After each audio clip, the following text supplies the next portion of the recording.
नमस्कार दोस्तों, आज हमारे साथ मौजूद हैं शार्क टैंक में जाके फंडिंग रेस किए हुए हमारे मीटियोर के फाउंडर्स साई और अर्नव गांधी। मैं अर्नव, यहाँ पे हमारे सामने है अर्नव। इनको आपने शार्क टैंक में 31 को आई थिंक आपका टेलीकास्ट हुआ था, राइट? राइट। 31 दिसंबर को इनका एपिसोड आया था। हाँ, तो अमन बोट के, अनुपम मित्तल शादी.com के और पीयूष बंसल लेंसकार्ट के, इन तीनों ने इन्वेस्टमेंट दिया है 30 lakh rupees for 20% stake. Right. पहला सवाल है कि अभी आपके कंपनी अकाउंट में पैसा आया कि नहीं? अभी तक नहीं आया। कैसा होता है, प्रोसीजर होता है कि पहले चेकिंग होता है कि कैसे है, मतलब बिजनेस पहले एक बार पिच होने के बाद वो सच है या नहीं है, इसका जांच पड़ताल होता है। वो होने के बाद आता है, तो वो जांच पड़ताल करने का प्रोसीजर जो होता है उसको ड्यू डिलिजेंस बोलते हैं। तो वो होने के बाद ही आता है। तो ये आपने जो एपिसोड शूट कब किया था? हमें ऑलमोस्ट 1 मंथ हो गया है अभी। अप्रोक्सीमेटली 27 नवंबर के आसपास हमने शूट किया था। ओके, तो 1 मंथ में एपिसोड आ गया। हाँ, तो अभी जैसे कि जैसे आपने शार्क टैंक में बताया कि साई की एज सिर्फ 21 ईयर्स है, 2019 में पास आउट हुए हैं। और अर्नव, आपकी कितनी एज होगी? मेरा 30 है। 30 है, तो आप काफ़ी यंग एंटरप्रेन्योर्स हैं। अब क्वेश्चन ये आता है कि आपका ये जो शार्क टैंक का एक्सपीरियंस था, आपने वहाँ पे तो हमें सिर्फ 10 मिनट का दिखा कि 10-12 मिनट में आपका पिच दिखा, बट ओवरऑल वो कितने टाइम में वो पिचिंग होता है। और जैसे कि जब हम टीवी में देखते हैं बहुत ड्रामा लगता है कि यार अश्नीर डांट रहे हैं सबको, ऑडियो इफेक्ट्स में ऐसा लगता है कि बहुत प्रेशर वाला सिचुएशन होता है। तो एक्चुअल में वैसे होता है या कैसे होता है? एक्चुअल में ना, अपन पहले जब टैंक में जाते हैं तो पहली चीज क्या किए जाता है मैं बताता हूँ। पहले अंदर एंटर करने के बाद है ना, शार्क्स हमें कंफर्टेबल फील कराते हैं कि अंदर जाने का स्ट्रेस नहीं दिया जाता है फाउंडर पे। उनको कंफर्टेबल फील करा के जो उसको जो बताना है, जो उसको कन्वे करना है, जो उनके शार्क्स को, जो इन्वेस्टर्स को कन्वे करना है, वो ओपनली करने को दिया जाता है। इनफैक्ट कभी कभी पानी पूछ लेते हैं, कोई लोग घबरा जाता है तो उनको पानी पूछते हैं। मतलब वो बहुत डाउन टू अर्थ है, उनको कोई मतलब ये नहीं है कि पैसा कमा लिया तो क्या। They are also humans, they also respect everyone. और ये जैसे कि हमें तो 15 मिनट का ही आपका पिच दिखता है, ओवरऑल आपका पिच कितना टाइम चला होगा? 1 hour 10 minutes चला। अच्छा, तो उसको फिर कट करके वो इफेक्ट डाल के ऐसा लगता है कि हाँ भाई अश्नीर डांट रहे हैं। लगता है अपने को आसान है। जैसे आप अभी यूट्यूब पे, आपको पता है आपका चैनल फाउंडर को एजुकेट करना ही है, तो मतलब काम ही आपका वो है, तो आपको पता है कितना मुश्किल होता है ये सब करना। और आपका कैसा पहले से ऑडियंस इंटरेक्शन में, अभी शार्क टैंक इंडिया में तो नया आया हुआ है, अडल्ट ऑडियंस बहुत देखता है इसे, तो इसी वजह से इसको मतलब एजुकेट करना बहुत मुश्किल होता है। तो इसी वजह से पूरा पार्ट दिखाना इज नॉट मतलब पॉसिबल उनके लिए। अच्छा, और ऐसा मतलब कोई फिक्स्ड वो नहीं होता कि एक महीने में कितना टाइम स्लॉट आपको फाउंडर का मिलता है, क्योंकि वो भी काफ़ी कंपनीज को फंड कर रहे हैं। वो केस टू केस बेसिस पे होता है या ऐसा कुछ ड्यू डिलिजेंस का वो प्लान डिसाइड होता है? नहीं नहीं, ऐसा कुछ नहीं होता है। इट डिपेंड्स कि एक तो टीम रहता है उनका ये सब हैंडल करने के लिए, एंड जो मैच्योर डिसीजंस रहते हैं, जो बड़े बड़े डिसीजंस रहते हैं, वो इन्वेस्टर्स लेते हैं। तो उनका वो टीम तो कन्वे करती है। और वीकली मीटिंग्स भी होते हैं कि ये करना है, अपने को आगे कैसे स्ट्रेटेजाइज करना है, कि क्या चीज अपने को इम्प्लीमेंट करना चाहिए, क्या नहीं करना चाहिए, तो वो सब भी होता है। अभी तो आपने शार्क टैंक का एक्सपीरियंस बताया, अगर हम थोड़ा और पहले को जाए, आपको शार्क टैंक के बारे में पता कैसे चला और वो एप्लीकेशन, वो वाला प्रोसेस कैसा था? आज हम स्टार्टअप ज्ञान पे आए ही इसलिए हैं कि we are very grateful to Arnab Nayak, जो मतलब ये YouTube चैनल के फाउंडर है, जिनसे हम अभी बात कर रहे हैं। अप्रोक्सीमेटली 12 मंथ्स पहले तो हमें पता ही नहीं था शार्क टैंक होता क्या है। अर्नब का सीरीज चल रहा था तब, सस्ता शार्क टैंक, विद जोस्टेल का फाउंडर जो है, जिसमें उन लोग क्या करते थे, पिक्चर्स को बुलाते थे और ये करते थे, उनका आइडिया को इवेल्युएट करते थे कि ये चलेगा क्या नहीं मार्केट में, अगर तुम चला रहे हो तो अभी क्या खामियां हैं और इसको कैसे सुधारा जा सकता है। तो इसी वजह से मैं भी देखता था। मुझे पहले तो कंसेप्ट समझा नहीं एग्जैक्टली चल क्या रहा है ये शार्क टैंक में। बोला ये शार्क क्या होता है बीच में, ये लोग ने बीच में ये शार्क टैंक ये वर्ड क्या यूज कर दिया।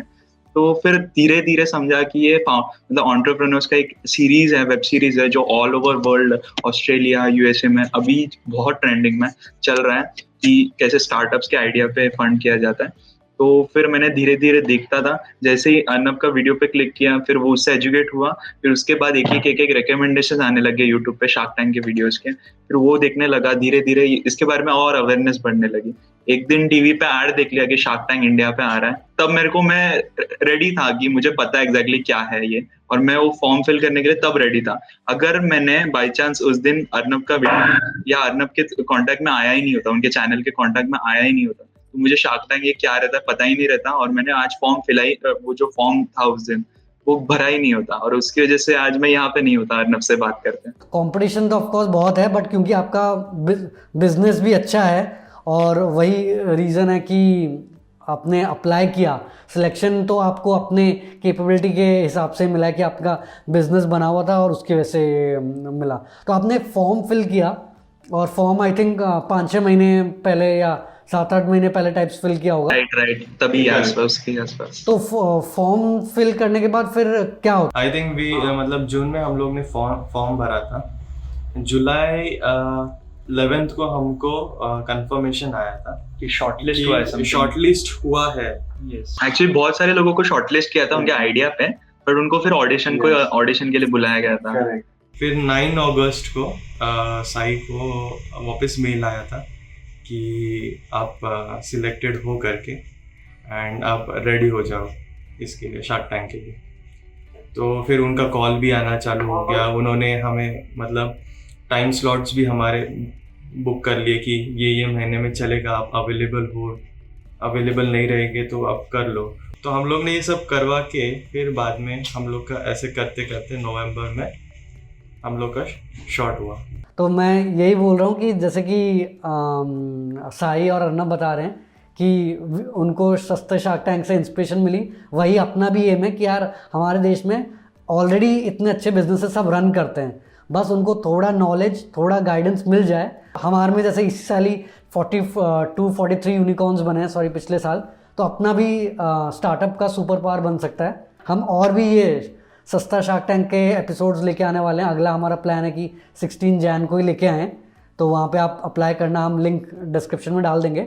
और एक ये भी क्वेश्चन आता है कि अब देखो आपका B2B का अलग बिजनेस है और ये D2C है, तो साई आप भी इतने यंग एज में करोड़पति तो बन ही गए हैं, तो ऐसा लगता है कि हाँ भाई कि मतलब फीलिंग आती है कि यार एम होता है ना कि इंडिया में कि भाई करोड़पति बनना है, कौन बनेगा करोड़पति गेम ही बना दिया उन्होंने, और आप 21 साल में करोड़पति बन गए, तो ऐसा कुछ अलग सा फीलिंग आता है? फीलिंग तो नहीं आता है, मतलब आता है, बहुत लोग कॉन्ग्रेचुलेट करते हैं, अच्छा मानते हैं, रिस्पेक्ट करते हैं। सबसे मेन चीज, पैसे से ज्यादा चीज जो आदमी को चाहिए वो है रिस्पेक्ट, और वो मिल जाती है। पैसे रहते हैं जेब में, लेकिन जो चीज रहना चाहिए अपने पास वो रहता है डाउन टू अर्थ रहना, क्योंकि कितना भी बड़ा आदमी हो अगर गरीब का मदद नहीं कर सकता है तो फिर क्या फायदा। मेन है कि अपने जो फोकस और जो विजन है उस पर काम करना है। ये नेटवर्क तो as a I guess by product ही होगा। अच्छा साई और अर्नब, आप एक बार अपना वो पिच वीडियो दिखा सकते हैं? Hi, I am Arnav. Hi, I am Sai and we both are the founders of Meteor, a natural free-range eggs and meat delivery brand. In 2013 हमारे डैड ने 15 चिकन से एक पोल्ट्री खोली थी, जिसे हमने अभी 20,000 चिकन तक स्केल अप किया है। ये तो हुआ हमारा होलसेल पार्ट, जिसे हम 1 से 2 CR तक क्रॉस करते रहते हैं। बट मार्च 2020 में जब कोविड पैंडेमिक आया, तब हमने ऐसा डिसीजन लिया कि पूरा होलसेल मार्केट को हमको रिटेल को कन्वर्ट करना था। तो हमने क्या किया, हमारे क्रिएटिव थॉट्स और हमारे यूनिक प्रोडक्ट्स को लेके हमने एक ऐसा कंसेप्ट डेवलप किया जो किसी के पास नहीं है। तो हमने क्या किया, हमने अगर हमारे कस्टमर्स को हमसे ऑर्डर करना है तो उन्हें कोई भी वेबसाइट या ऐप इंस्टॉल करने की ज़रूरत नहीं है। उन्हें बस व्हाट्सएप पे एक नंबर है 8282821819, इस पर हाई डालना है। हाई डालते ही उनके पास एक रेट लिस्ट आ जाएगा। रेट लिस्ट पे उनको क्वांटिटी सिलेक्ट करना है, और क्वांटिटी सिलेक्ट करते ही उनका ऑर्डर प्लेस हो जाएगा। उन्हें बस उनका एड्रेस देना है। ये पूरा प्रोसीजर को बस 5 से 10 सेकंड लगता है। ये यूनिक कंसेप्ट और हमारे यूनिक प्रोडक्ट्स को, क्वालिटी प्रोडक्ट्स देख के हमारे कस्टमर्स ने हमें इतना प्यार दिया कि आज हमारे 9,000 कस्टमर्स हैं जो कि डेली बढ़ते रहे। इन्हीं 9,000 कस्टमर्स से 4 से 5 लाख का रेवेन्यू हम लोग जनरेट करते रहते हैं, और इन्हें मेंटेन करने के लिए हमारे पास हमारी बेहतरीन टीम है, जैसे कि sales team, quality team, management team और डिलीवरी और डिस्पैच टीम। जैसे सेल्स टीम सेल्स देखती है, मैनेजमेंट टीम मैनेजमेंट देखती है, क्वालिटी टीम क्वालिटी देखती है, प्रोडक्ट का क्वालिटी चेक करती है, कैंडलिंग होता है, बहुत सारे प्रोसीजर फॉलो होने के बाद प्रोडक्ट पैक होता है। डिलीवरी एंड डिस्पैच टीम इसका ध्यान रखती है कि कल सुबह 9 बजे तक हमारे सारे कस्टमर्स को उनका पैकेज मिलना चाहिए।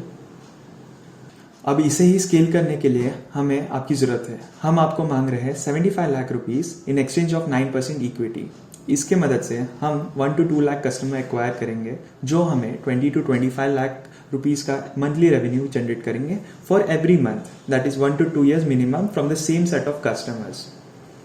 इन दी एंड मैं यही कहना चाहता हूँ, we want to make meat your the best natural free range eggs and meat delivery brand. काफ़ी बढ़िया पिच था और मतलब व्यूअर्स, काफ़ी लोग हमारे व्यूअर्स पूछते हैं कि पिच कैसे करना होता है, तो आप मीटियोर का देख सकते हैं 3 मिनट में बिल्कुल क्लियर कि हमने कंपनी शुरू कैसे करी, हमारी यूएसपी कैसी थी, अभी हमारा एग्जिस्टिंग फाइनेंशियल स्टेटमेंट्स क्या हैं और आपकी फंडिंग के बदले हम कितना स्टेक देना चाहते हैं और आपकी फंडिंग से हम इस लेवल तक लेके जाएंगे।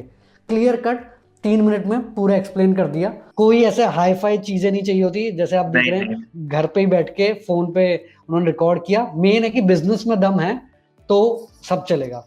बट साई, एक क्वेश्चन, जैसे कि इस वीडियो से बोला कि आपने जो 75 लाख 9% था और पिचिंग के time I think 30 lakhs for 5% था, 6 crores वैल्यूएशन।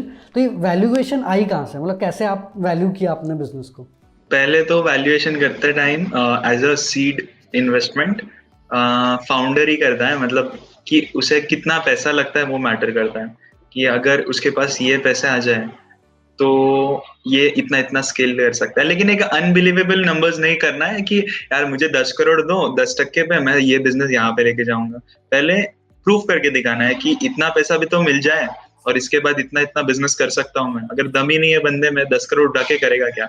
और मेन बोलो तो लोग देने चाहिए इतने बड़े वैल्यूएशन पे। वैल्यूएशन का डिसाइड करने का टेक्निक सीड राउंड में ऐसा नहीं होता है। इनिशियली जो कैपिटल फाउंडर को लगता है वो दिया जाता है, लेकिन वैल्यूएशन डिसाइड इन्वेस्टर करता है कि कितने वैल्यूएशन पे करना है।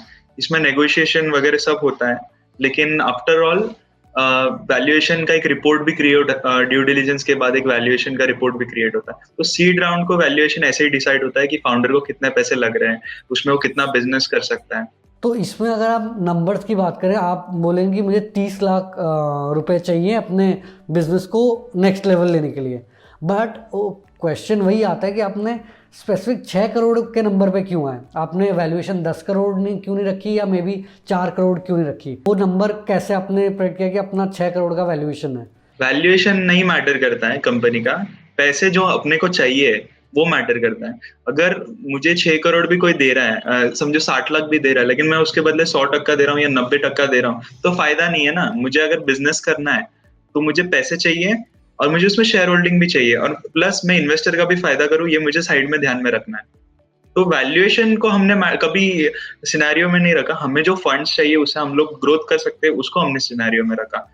वैल्यूएशन मैं 10 करोड़ की कंपनी बना दूंगा, 20 करोड़ की कंपनी बनाऊंगा, ऐसे कभी एज अ फाउंडर मैंने कभी सोचा नहीं है। मैंने जितना मुझे पैसे चाहिए और मैं उससे जो स्केल कर सकता हूँ वो कभी भी मैंने मतलब सोच के काम किया हुआ है। तो क्वेश्चन ये है कि आपका प्रॉफिट होता है क्या? और मतलब क्योंकि अगर वाइट एग ही 200 रुपये का मिलता है, जिसमें भी हमें ही जाके लाना पड़ता है, आप बोल रहे हैं हम ब्राउन एग देंगे, उसमें भी वो मुर्गियाँ नॉर्मल खाना खा रही हैं, उसमें भी आप बोल रहे हैं स्मेल भी नहीं आ रही, तो प्रॉफिट मार्जिन कहाँ रहता है फिर?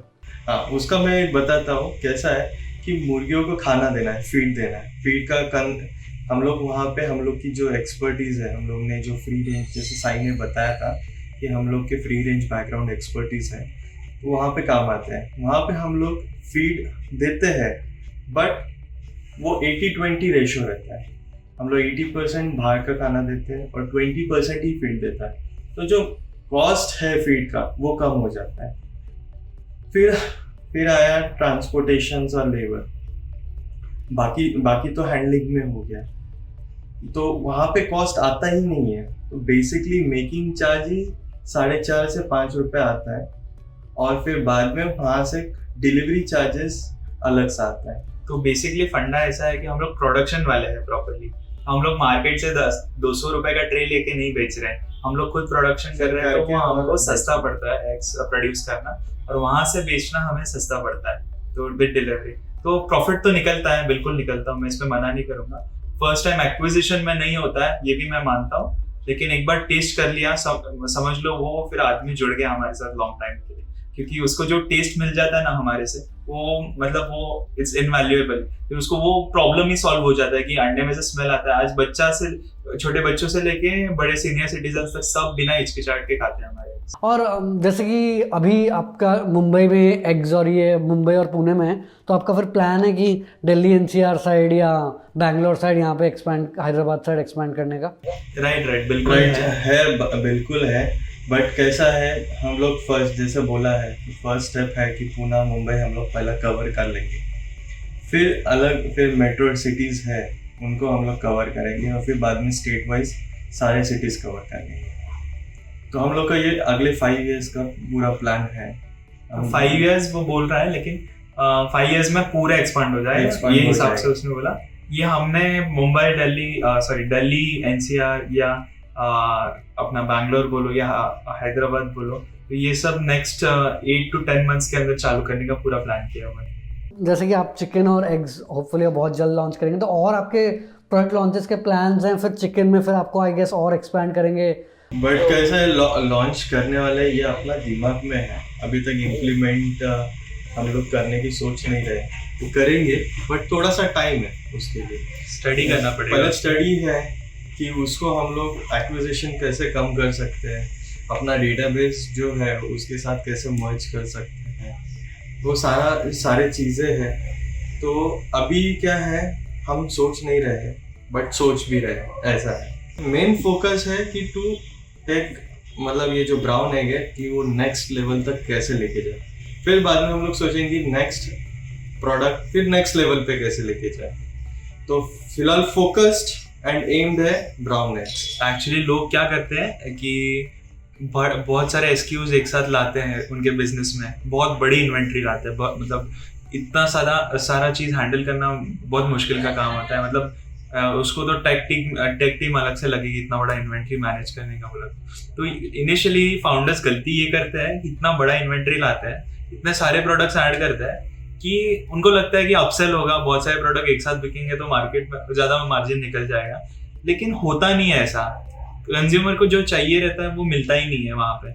लेकिन एज अ फाउंडर जब अपन स्टार्ट करते हैं बहुत बड़ा प्रॉब्लम रहता है, इन्वेंट्री बड़ा कर देते हैं और फिर फंस जाते हैं उसमें कि एक तो इन्वेंट्री पे खर्चा कर दिया, वो इन्वेंट्री बेचने को मुश्किल हो जाता है, और फिर हर एक चीज़ का थोड़ा थोड़ा स्टॉक रह जाता है और फिर वो एक्सपायर हो जाता है या जुना हो जाता है, तो वो प्रॉब्लम आ जाता है। बेसिकली एक चीज़ फोकस करके उसको क्रैक करो, फिर one step at a time, जैसे आप बोल रहे हैं चिकन कैटेगरी में क्रैक करो। जैसा अभी हमारे कैटेगरी में एग्स है, चिकन है, तो हम लोग चिकन से स्टार्ट कर सकते थे, नहीं तो एग्स से, लेकिन हमने चूज किया एग्स क्योंकि हमारा वो प्रोडक्ट पहले से रेडी है। तो एग्स को हमने बढ़ाया, फिर हम चिकन को स्टार्ट कर सकते हैं जब हमारा ऑलरेडी कस्टमर बेस उतना है, और वही कस्टमर को हम चिकन सर्व कर सकते हैं क्योंकि उनको पता है हमारा प्रोडक्ट जेन्युइन है, अच्छा है, टेस्ट में अच्छा है, स्मेल नहीं आता है, बहुत सारे अलग अलग यूएसपी, तो वो एक बार उनको पता चल जाएगा तो फिर उनको टेंशन नहीं रहेगा। तो होपफुली जैसे मैं बता रहा था कि बहुत जल्दी आपका दिल्ली एनसीआर में एग्स आए और फिर चिकन आए, और हम भी वो ट्राई करेंगे। इतनी तारीफ सुनी हमने शार्क टैंक के जजेस से, एंड होपफुली आप जल्दी और बिजनेसेस एक्सपैंड करें, ऐसी ऑर्गेनिक टेस्टी चीज़ें पूरे देश को खिलाएं। ऑल द बेस्ट अर्नव और साई, और बहुत जल्द फिर हमारी ऐसी बात चलती रहेगी जैसे से, और आप अपनी लर्निंग्स हमारे यूथ के साथ ज़रूर शेयर करें। हम ज़रूर शेयर करेंगे। ये सिर्फ हमारा काम ही है, वही है जो हमने फेस किया है वो बाकी लोग फेस ना करें, ये हम चाहते हैं, क्योंकि बहुत टाइम लग जाता है सीखने को, और वो टाइम जो रहता है ना बहुत कीमती होता है। तो ये टाइम की कदर करोगे ना तो आगे बहुत ग्रोथ हो जाएगी। तो दोस्तों ये थे हमारे साथ साई और अर्नव मीटियोर से। आप एपिसोड भी देख ही सकते हैं, लिंक हम डाल देंगे। बट फंडा यही है कि अगर आपके बिजनेस में दम है तो फिर आपको कोई नहीं रोक सकता। थोड़ी दिक्कतें आएंगी, बट आप जैसे जैसे बिजनेस को और इम्प्रूव करेंगे तो आप साथ में ग्रो करेंगे, साथ में बिजनेस भी ग्रो करेगा। और हाँ यार, अगले वीकेंड यानी 15 जनवरी जो कि सैटरडे है, हमारा अगला सस्ता शार्क टैंक का एपिसोड आने वाला है, जिसमें धर्मवीर सिंह चौहान जो कि को फाउंडर हैं ज़ोस्टल और ज़ोवर्ल्ड के, वो भी होंगे। तो गूगल फॉर्म का लिंक डिस्क्रिप्शन में, जल्दी से आके अपने स्टार्टअप के डिटेल्स और जो डाउट आप पूछना चाहते हो वो भर दो। डिस्कॉर्ड सर्वर स्टार्टअप गैंग का याद से ज्वाइन कर लेना, फ्री है, और वहाँ पे हमारे रेगुलर डिस्कशंस होते हैं, आगे के रूल्स वहीं पे आपको जानने को मिलेंगे। और जो हमारे स्टार्टअप गैंग के पेड मेंबर्स हैं उनको पहली प्रायोरिटी मिलेगी, बाकी सबको एक मौका तो यार ज़रूर मिलेगा ही। तो मिलते हैं यार अगले वीकेंड को सस्ते शार्क टैंक के एक नए एपिसोड में। तब तक हमारी डिस्कशन डिस्कॉर्ड पे चलती रहेगी।